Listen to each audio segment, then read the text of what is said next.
communication implies there must be, at the same level, at the same time, with the same intensity, we are walking together, we are thinking together, we are observing together, sharing together. Would you say that this requires an activity that underlies the speaking together, or does one come to the activity after one has started to speak together? No, sir. Well, we're not saying what is the art of listening, aren't we? Yes. The art of listening implies, doesn't it, that there is not only the verbal understanding between you and me, because we're both speaking English. Yes. And we know the meaning of each word, more or less. And at the same time, we are sharing the problem together, sharing the issue together. Because, as you said, it's a matter of life and death. Absolutely. That's it. If you and I are both serious, we are sharing the thing. So, in communication, there is not only a verbal communication, but there is a non-verbal communication, which comes into being, or which happens when one has the art of really listening to somebody, in which there is no acceptance, no denial, or comparison or judgment, just the act of listening. I wonder whether I'm on the right track here. If I suggest that there's a relation that's very deep here between communication and what we call in English communion. Communion, yes. So that if we are in communion, our chance of communicating becomes simpler. Right. Now, to be in communion with each other,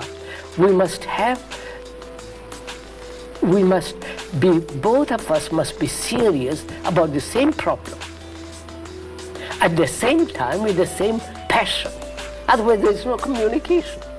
Exactly. If you are not interested in what is being said, well, you will think of something else and communication stops. So, there is a verbal communication and a non-verbal communication. They're both operating at the same time. One doesn't perceive the other or follow upon the other. It is. Yes. Yes. They move together. Which means that each of us, being serious, give our attention completely to the issue.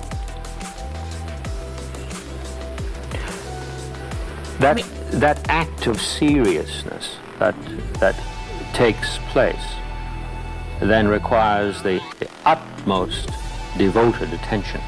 So, but yes. A man who is really serious lives.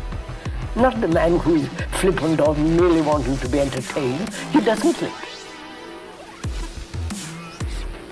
The general notion of being serious about something generally suggests either undergoing some pain about something, or I'm serious about something in order to get something else. These two things, as a rule, are what persons imagine by seriousness. As a matter of fact, we often hear this expression, "Don't look so serious." Yes. Don't we? Yes. It's as though we fear something about the serious.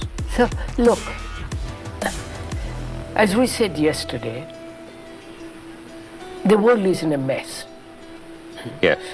And it's my responsibility living in this world as a human being who has created this mess. It's my responsibility to be serious in the resolution of this problem. I'm serious. It doesn't mean I'm long-faced, I'm miserable, unhappy, or I want something out of it. It has got to be solved. It's like going, if one has a cancer, one is serious about it. You don't play around with it.